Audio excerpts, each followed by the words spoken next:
Hello students, good morning. ચાલો આપણે જોતા હતા હર્સબર્ગની 2 ફેક્ટર થિયોરી, બરાબર, જેની અંદર આપણે જોયું કે એની અંદર મતલબ જે ટ્રેડિશનલ વ્યૂ છે કેવો છે, સેટિસ્ફેક્શન અને ડિસસેટિસ્ફેક્શન. જ્યારે જે હર્સબર્ગનો વ્યૂ છે કેવો છે કે સેટિસ્ફેક્શનની સામે કેવું છે, નો સેટિસ્ફેક્શન છે, અને ડિસસેટિસ્ફેક્શનની સામે છે નો ડિસસેટિસ્ફેક્શન. બરાબર છે. એ થોડોક કોન્સેપ્ટ જે છે આપણે જોઈ લઉં, પણ આજે આપણે ડિટેલમાં જોઈશું. તો જે ફેડરિક હર્સબર્ગ છે, બરાબર, એમણે 1950માં એક એમ્પ્લોયનું જે ગ્રુપ આવે, બરાબર, એક ઓર્ગેનાઇઝેશનની અંદર, ત્યાં જઈને ખાલી 2 સવાલ કર્યા કે તમે મતલબ એવી કઈ વસ્તુ છે કે જ્યારે તમે મોટિવેટેડ ફીલ કરો છો કે ગુડ ફીલ કરો છો, બરાબર છે. અને બીજો ક્વેશ્ચન એ પૂછ્યો કે પર્ટિક્યુલર એવું કઈ સિચ્યુએશન છે કે જેની અંદર તમે અનમોટિવેટેડ એટલે કે બેડ ફિલિંગ તમને આવે છે કે અમને ઓર્ગેનાઇઝેશનમાં આ જે વસ્તુ જે છે એના લીધે અમે ડિમોટિવેટ નહીં કહેવાય, પણ અનમોટિવેટેડ આપણે કહી શકીએ, બરાબર છે. તો એ વસ્તુ છે, એ ક્વેશ્ચન પૂછ્યા, અને એના આધારે અહીંયા કેવું છે કે જે વર્ક એન્વાયરમેન્ટ છે એના આધારે જે સેટિસ્ફેક્શન અને ડિસસેટિસ્ફેક્શન, જે ટ્રેડિશનલ વ્યૂ છે એને આખો એક અલગ વેની અંદર અહીંયા એને ડિવાઈડ કર્યો, બરાબર છે. તો કોઈ બી ઓર્ગેનાઇઝેશન હોય ને, બરાબર છે, કે આપણે 2 પ્રકારના જે ફેક્ટર્સ છે એ આપણે જોયા, બરાબર. એક તો હાઇજીન ફેક્ટર, બરાબર, અને બીજો છે મોટિવેટિંગ ફેક્ટર. ઓકે, હવે હાઇજીન ફેક્ટર છે ને, એ હાઇજીન ફેક્ટરની અંદર કેવું હોય કે એવી વસ્તુ કે જે ઓર્ગેનાઇઝેશન જે છે, બરાબર, કોઈ બી ઓર્ગેનાઇઝેશન કે જે જોબ એન્વાયરમેન્ટ છે ઓર્ગેનાઇઝેશન તરફથી એમ્પ્લોયને પ્રોવાઈડ થવી જોઈએ, બરાબર. એ પ્રોવાઈડ કરવાથી શું થાય છે કે જે એમ્પ્લોય છે ને, બરાબર છે, એને ક્યાં તો શું થાય છે કે ભાઈ ડિસસેટિસ્ફેક્શન થાય છે, ક્યાં તો નો સેટિસ્ફેક્શન, બરાબર છે, નો ડિસસેટિસ્ફેક્શન, સેટિસ્ફેક્શન થાય છે, ડિસસેટિસ્ફેક્શન થાય છે, ક્યાં તો એ જ વસ્તુ આપણે પ્રોવાઈડ કરીએ, જે હાઇજીન ફેક્ટર્સ છે એને આપણે પ્રોવાઈડ કરીએ. તો અહીંયા જે નો ડિસસેટિસ્ફેક્શન જે છે ને, બરાબર, એ આવે છે. અહીંયા સેટિસ્ફેક્શન તો આવતું જ નથી, બરાબર. અને બીજું જે છે, બરાબર, એ હતું મોટિવેટિંગ ફેક્ટર. ઓકે, મોટિવેટિંગ ફેક્ટરની અંદર કેવું હતું કે વ્યક્તિ જે છે એ અંદરથી એને એવી ફિલિંગ આવે છે, બરાબર છે, કે એ સેટિસ્ફેક્શન ફીલ કરે છે કે નથી કરતો, બરાબર છે. અહીંયા કેવું છે કે સેટિસ્ફેક્શન અને એની સામે છે નો સેટિસ્ફેક્શન. એના જે ફેક્ટર્સ છે હું તમને બતાવું, પણ અહીંયા ડિસસેટિસ્ફેક્શન છે ને એ નથી આવતું, બરાબર. અહીંયા લાસ્ટમાં લખ્યું છે સેટિસ્ફેક્શન, નો સેટિસ્ફેક્શન, બટ ડિસસેટિસ્ફેક્શન, બરાબર છે. જો તો આખી વસ્તુ કેવી છે કે ફરીથી કેવું છું, હાઇજીન ફેક્ટર્સની અંદર ઓર્ગેનાઇઝેશન જે છે એ પ્રોવાઈડ કરે છે, બરાબર છે. એ જો પ્રોવાઈડ કરે તો એને કેવું છે કે આપણે ડિસસેટિસ્ફેક્શન છે ને એને પ્રિવેન્ટ કરી શકીએ, એટલે કે નો ડિસસેટિસ્ફેક્શન, બરાબર છે. જ્યારે જે બીજી વસ્તુ છે મોટિવેટિંગ ફેક્ટરની અંદર, એની અંદર આપણે સેટિસ્ફેક્શનની સામે નો સેટિસ્ફેક્શન, એ 2 પાર્ટ પાડેલા છે, પણ અહીંયા ડિસસેટિસ્ફેક્શન જે છે એ નથી આવતું. ઓકે, તો આ જે હાઇજીન ફેક્ટર છે, મેં તમને લાસ્ટ લેક્ચરમાં પણ કીધું, જે હાઇજીન ફેક્ટર છે, બરાબર છે, એ ટોટલી એને કહેવામાં આવ્યું છે ફિઝિયોલોજિકલ ફેક્ટર, બરાબર. આ જે ફેક્ટર છે ને ફિઝિયોલોજિકલ ફેક્ટર પણ કહેવામાં આવે છે.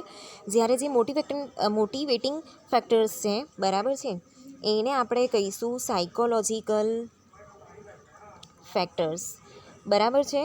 આ તમને બુકની અંદર નથી આપ્યું, પણ એને આ રીતે કહેવાય છે કે જે હાઇજીન ફેક્ટર છે એને આપણે કહીશું ફિઝિયોલોજિકલ ફેક્ટર્સ, અને જે મોટિવેટિંગ ફેક્ટર છે એને આપણે કહીશું સાયકોલોજિકલ ફેક્ટર, બરાબર. આ હ્યુમન સાયકોલોજી છે આપણી, એ પ્રમાણે અહીંયા એ વસ્તુને ડિવાઈડ કરવામાં આવ્યું છે. ઓકે, તો ખાલી આપણે આટલી વસ્તુ જોઈ ગયેલા. હવે અહીંયા આપણે એ પણ જોઈ ગયેલા કે જે હાઇજીન ફેક્ટર છે, બરાબર છે. તો hygiene factor can be related રફલી to Maslow's lower level needs and the motivators to Maslow's higher level need. મેસ્લોની જે થિયોરી હતી, બરાબર છે, જે ટ્રાયેંગલવાળી, તો આપણે આ પિરામિડ જોયેલું, બરાબર છે. એમાં જે સાયકોલોજિકલ નીડ હતી, બરાબર છે, એના પછી જે સેફટી નીડ હતી એ, એના પછી અહીંયા એક નીડ હતી, ભૂલી ગઈ, અહીંયા એસ્ટીમ નીડ અને અહીંયા સેલ્ફ એક્ચ્યુઅલાઇઝેશન. બરાબર છે. તો આ જે છે એ હાયર લેવલની હતી. બરાબર. અને આ જે નીડ છે એ છે લોઅર લેવલ. બરાબર. તો એના ફેક્ટર પ્રમાણે આપણે જોવા જઈએ ને. બરાબર. તો અહીંયા જે સાયકોલોજીકલ નીડ હતી, અહીંયા હતી સેફટી નીડ, હા અહીંયા હતું લવ અને બિલોંગિંગ. બરાબર. લવ અને બિલોંગિંગ. અને અહીંયા હતું એસ્ટીમ અને અહીંયા હતું સેલ્ફ એક્ચ્યુઅલાઇઝેશન. બરાબર છે. તો જે નીચે લોઅર લેવલની નીડ તે અહીંયા આપણે મેસ્લોની થિયરી વાઇઝ જોવા જઈએ ને તો અહીંયા થોડીક મેચ થાય છે. એ કયા છે? Hygiene factor. બરાબર છે. આ હાઇજીન ફેક્ટર. હવે એ ફેક્ટર્સ કયા કયા છે ને એ તમને કહું. એઝ પર જે હર્ઝબર્ગ છે એના મતે. બરાબર. અને આ જે ઉપર છે સેલ્ફ એક્ચ્યુઅલાઇઝેશન અને એસ્ટીમ નીડ. બરાબર. એ થઈ આપણી સાયકોલોજીકલ નીડ, જે હાયર લેવલની નીડ છે. બરાબર છે. એ જે ફેક્ટર છે એ ફેક્ટરને અહીંયા આપણે આપણું જે મોટિવેટિંગ ફેક્ટર છે એની સાથે આપણે અહીંયા સરખાવી શકીએ. બરાબર છે. તો proper attention to the hygiene factor will tend to prevent dissatisfaction. તો જો ઓર્ગેનાઇઝેશન આ જેટલા બી ફેક્ટર્સ છે, બરાબર, એ ફેક્ટર્સની ઉપર જો બરાબર ધ્યાન આપે કે એ ફેક્ટર્સ જે છે હાઇજીન ફેક્ટર્સ એને પ્રોવાઈડ કરે, પ્રોપરલી પ્રોવાઈડ કરે દરેક એમ્પ્લોયને. બરાબર છે.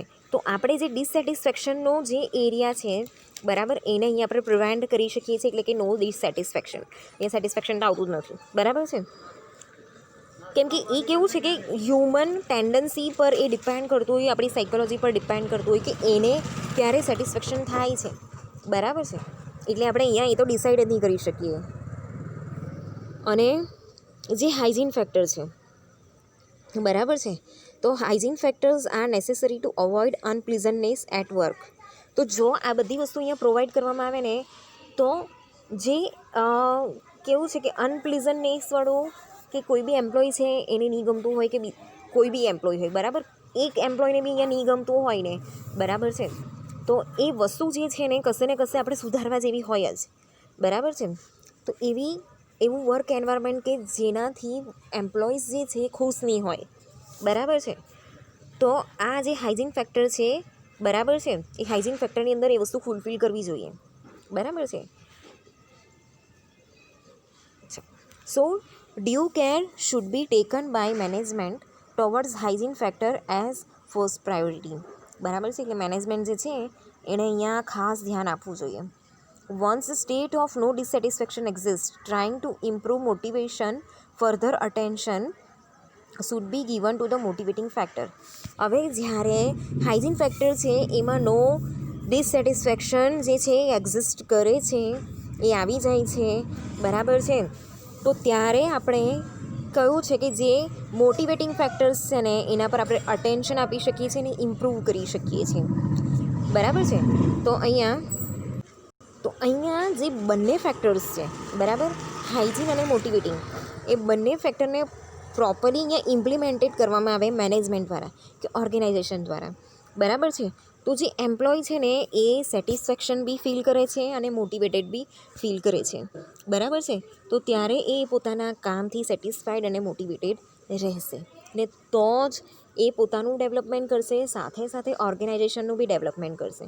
ચાલો, તો આ આવ્યા હાઇજીન ફેક્ટર્સ અને મોટિવેટિંગ ફેક્ટર્સ. ક્યારની જે હું વાત કરતી હતી, બરાબર છે, એ તો આ છે હાઇજીન ફેક્ટર્સ. બરાબર છે. અને આ છે મોટિવેટિંગ ફેક્ટર્સ. હવે અહીંયા છે ને મેં આ રીતે જે છે ટ્રાય કર્યું છે. બરાબર, મતલબ મેં એને વધારે સારી રીતે સમજવા માટે, કેમ કે મારે તમને વધારે સારી રીતે સમજાવવું હતું. બરાબર. કેમ કે આ વસ્તુ તમને બહુ સારી રીતે આગળ જતાં કામ લાગે એવી વસ્તુ છે. બરાબર છે. તો તમને સારી રીતે સમજાવવા માટે મેં સારી રીતે સમજવું મારે જરૂરી હતું. તો એટલા માટે આ સમજીને મેં આવી રીતે બનાવ્યું છે. બરાબર છે. તો જે મેન્ટેનન્સ ફેક્ટર છે, બરાબર, આ જે હાઇજીન ફેક્ટર છે ને એને મેન્ટેનન્સ ફેક્ટર પણ કહેવામાં આવે છે. ઓકે.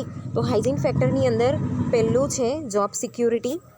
બરાબર છે. કોઈ બી એમ્પ્લોય જે છે જ્યારે જોબ સિક્યુરિટી ફીલ નહીં કરતું હોય, બરાબર છે, તો સીધી અસર એના કામ પર પડે છે. બરાબર, એબ્સેન્ટિઝમ જે છે એ વધે છે.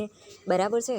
પછી કેવું હોય કે એમ્પ્લોયનું જે ટર્ન ઓવર હોય ને, એમ્પ્લોય ટર્ન ઓવર એટલે કેવું થાય કે જો જોબ એન્વાયરમેન્ટ સારું નહીં હોય એક ઓર્ગેનાઇઝેશનની અંદર, તો બધા એમ્પ્લોય છોડીને જતા રહીને પછી નવા આવે, તો જે ટ્રેન્ડ વ્યક્તિ છે ને એ લોકો જતા રહે, તો ફરીથી પહેલાંને ટ્રેન કરવાનો. એમાં શું થાય કે પ્રોડક્શનની ઉપર એની અસર પડતી હોય. બરાબર, આ સીધી એક વસ્તુ છે. એના પછી પેમેન્ટ, તો જે સેલરી છે એ બરાબર ટાઈમ પર આપવામાં આવે, પ્રોપર આપવામાં આવે. બરાબર, ઇન્ટરપર્સનલ રિલેશનશિપ એટલે કે જે લીડર છે અને ગ્રુપના મેમ્બર છે, સબોર્ડિનેટ્સ છે તમારા, બરાબર છે, કે પછી હાયર ઓથોરિટી છે કે લોઅર પર્સન જે સાથે કામ કરે છે, બરાબર, એ બધાના ઇન્ટર રિલેશનશિપ કેવા છે તે. સુપરવિઝન, બરાબર છે, સુપરવિઝનની અંદર બરાબર પ્રોપર ગાઈડન્સ મળી રહેવું જોઈએ, હેલ્પ મળી રહેવી જોઈએ. વર્કિંગ કન્ડિશન કેવી છે, બરાબર છે, તો વર્કિંગ કન્ડિશનની અંદર કેવું છે કે તમે કેવી જગ્યા પર કામ કરો છો, તમને કેવી કેવી ફેસિલિટીઝ અહીંયા પ્રોવાઈડ કરવામાં આવે છે, એ બધી વસ્તુ. કંપની પોલિસી જે છે એમાં ખાલી ઓર્ગેનાઇઝેશનના ફાયદા નહીં પણ એમ્પ્લોયને બી કંઈ ફાયદો થતો હોય, બરાબર છે, તો એ ચોક્કસ ત્યાં સારી રીતે કામ કરશે. ઓકે, એના પછી છે ફ્રિન્જ બેનિફિટ્સ. ફ્રિન્જ બેનિફિટ્સ એટલે કેવું છે કે બહુ બધી કંપનીમાં એવું હોય, મોટી મોટી કંપનીમાં એવું હોય કે એજ્યુકેશન જે છે એ પ્રોવાઈડ કરાવી આપે. પછી જે હેલ્થ બેનિફિટ હોય, બરાબર છે, એમ્પ્લોય માટે બી અને એમ્પ્લોયના ફેમિલી માટે બી, બરાબર છે. પછી એજ્યુકેશન બી એમ્પ્લોય અને એમ્પ્લોયના ફેમિલી માટે, લોકોના છોકરાઓ માટે, બરાબર છે, તો એવા જે બેનિફિટ્સ છે એને ફ્રિન્જ બેનિફિટ્સ કહેવામાં આવે છે. ઓકે, પછી ફિઝિકલ વર્કિંગ કન્ડિશન. તો ફિઝિકલ વર્કિંગ કન્ડિશનની અંદર કેવું છે, જે વર્કિંગ કન્ડિશન આપણે જોઈ ગયા ને એ, પણ એનું આખું નામ મેં આપ્યું છે ફિઝિકલ વર્કિંગ કન્ડિશન. તો હવા, પાણી, ઉજાસ, પ્રોપર જે જગ્યાએ કામ કરવાનું છે પ્રોપર એનું સ્ટ્રક્ચર છે કે નહીં, એનું ઇન્ફ્રાસ્ટ્રક્ચર છે કે નહીં, બરાબર, એ બધી વસ્તુ. તો માની લો કે પંખા જે છે એની બરાબર ફેસિલિટી છે કે નહીં, બરાબર હવા ઉજાસ આવે એવી જગ્યા છે કે નહીં, બરાબર, તો એ બધી વસ્તુ. પછી સ્ટેટસ, તો જે જગ્યાએ આપણે કામ કરીએ છીએ તો એ જગ્યા પર આપણું માન સન્માન હોવું જોઈએ, બરાબર છે, એક ઇજ્જત મળી રહી બધાની વચ્ચે એવું હોવું જોઈએ. તો આ જે ફેક્ટર છે એ બધા કમ્પ્લીટ થાય ને, બરાબર, આ જે બધા ફેક્ટર્સ છે એ જ્યારે ફૂલફિલ થાય ને, તો જ્યારે આ બધી વસ્તુ પ્રોવાઈડ કરવામાં આવે ને, તો ત્યારે આ ફેક્ટર થાય છે નો ડિસેટિસ્ફેક્શન, બરાબર છે. અને આ વસ્તુ જે છે, આ બધા જે કન્ડિશન છે જ્યારે નથી મળતા, જ્યારે પ્રોવાઈડ કરવામાં નથી આવતા, તો ત્યારે એ થાય છે ડિસેટિસ્ફેક્શન, બરાબર છે. તો ડિસેટિસ્ફેક્શન અને નો ડિસેટિસ્ફેક્શન, બરાબર, અહીંયા સેટિસ્ફેક્શન તો થતું જ નથી.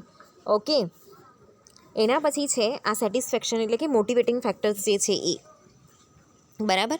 તો job prospects, responsibility, recognization, reward, achievement અને ગ્રોથ, આટલી વસ્તુ જે છે જ્યારે વ્યક્તિને એવું લાગે કે હા હું આ એક લેવલ પર પહોંચી ગયો છું. હવે આવી બધી વસ્તુ છે ને ક્યારે મળે કે અમુક સમયના મહેનત પછી, એક્સપિરિયન્સ પછી જ આપણે બધી વસ્તુ મળતી હોય, બરાબર છે. એટલે તો ત્યારે આ બધી વસ્તુ આપણને કેવું છે કે ફીલ કરાવે છે કે હા આજે હું એક પોઝિશન પર છું. જોબ પ્રોસ્પેક્ટસ એટલે બરાબર એક પોઝિશન પર છું, મારી પાસે આટલો એક્સપિરિયન્સ છે અને કોન્ફિડન્સ હોય છે કે હા વસ્તુ હું આરામથી કરી લઉં છું ને બીજા જે ચેલેન્જીસ છે એને પણ આરામથી ફેસ કરી શકું એટલી મારામાં તાકાત છે. રિસ્પોન્સિબિલિટી જે છે એ સામેથી નિભાવે છે, સારી રીતે નિભાવે છે. એને કંપનીની અંદર જે ઓર્ગેનાઇઝેશનની અંદર એ કામ કરે છે ત્યાં એને રેકગ્નાઇઝેશન મળે છે, બરાબર છે. અને જે રિવાર્ડ્સ છે એ રિવાર્ડ્સ પણ અહીંયા મળે છે, બરાબર છે. જ્યારે એને રિવાર્ડ્સ મળતા હોય તો એ ઓટોમેટિક મોટિવેટ થવાનું છે. જ્યારે એને રેકગ્નાઇઝેશન મળતું હોય તો ઓટોમેટિક એ મોટિવેટ થવાનું. જ્યારે એને રિસ્પોન્સિબિલિટી, હાયર લેવલની રિસ્પોન્સિબિલિટી અહીંયા પ્રોવાઈડ કરવામાં આવે, બરાબર છે. સાથે એને બીજી બહુ બધી એવી વસ્તુ જે છે એ પ્રોવાઈડ કરવામાં આવતી હોય કે રિસ્પોન્સિબિલિટીની સાથે રેકગ્નાઇઝેશન અને રિવાર્ડ એ બધી વસ્તુ એક સાથે ચાલતી હોય, બરાબર. પછી જ્યારે એ બધી વસ્તુ એ અચીવ કરી લે છે તો એક અચીવમેન્ટની ફિલિંગ જે છે એને ઓટોમેટિક જે છે મોટિવેટ કરતી હોય છે, બરાબર. એ પોતાનો ગ્રોથ છે, ડેવલપમેન્ટ છે, જાતે ફીલ કરતો હોય છે. ઓકે, તો ત્યારે કન્ડિશન ઊભી થાય છે સેટિસ્ફેક્શનની, બરાબર. અને જ્યારે આ બધી વસ્તુ એને નથી ફીલ થતી અંદરથી, એના સાયકોલોજીમાંથી નથી ફીલ થતી, તો ત્યારે એને ફીલ થાય છે નો સેટિસ્ફેક્શન. હવે આખું જે વસ્તુ છે આઈ હોપ કે તમને સમજાઈ ગયું હોય, કેમ કે આ થોડુંક કન્ફ્યુઝનવાળું હતું. બરાબર છે. એટલે જ મેં પણ એક યુટ્યુબ પર પહેલાં વિડીયો જોયો, બરાબર છે, અને પછી તમને ફરીથી સમજાયું આ. તો તમારે વિડીયો જોવો હોય તો તમે આ રીતે સર્ચ કરી શકો છો. 7 મિનિટનો વિડીયો છે, બરાબર. એની અંદર તમને ખબર પડી જ જશે. ઓકે, જો મારા વિડીયોમાં સમજ નહીં પડી હોય તો. અધરવાઇઝ આ જે વસ્તુ છે ને, કેવું છે કે નો ડિસેટિસ્ફેક્શન અને સેટિસ્ફેક્શન જે છે એમાં ડિવાઈડ થયેલું છે, બરાબર. અને હાઇજીન ફેક્ટર અને મોટિવેટિંગ ફેક્ટર આ રીતે એને ડિવાઈડ કરવામાં આવેલા છે, બરાબર છે. તો જ્યારે આ બધી વસ્તુ જે છે એ આપણને અંદરથી ફીલ થતી હોય ને, ત્યારે આપણે સેટિસ્ફાઈડ જે છે ફીલ કરીએ છીએ. અને જ્યારે આપણને એવું નથી ફીલ થતું, આપણને નથી મળતું એ, તો આપણે નો સેટિસ્ફેક્શન એવું આપણે ફીલ કરીએ છીએ. ઓકે.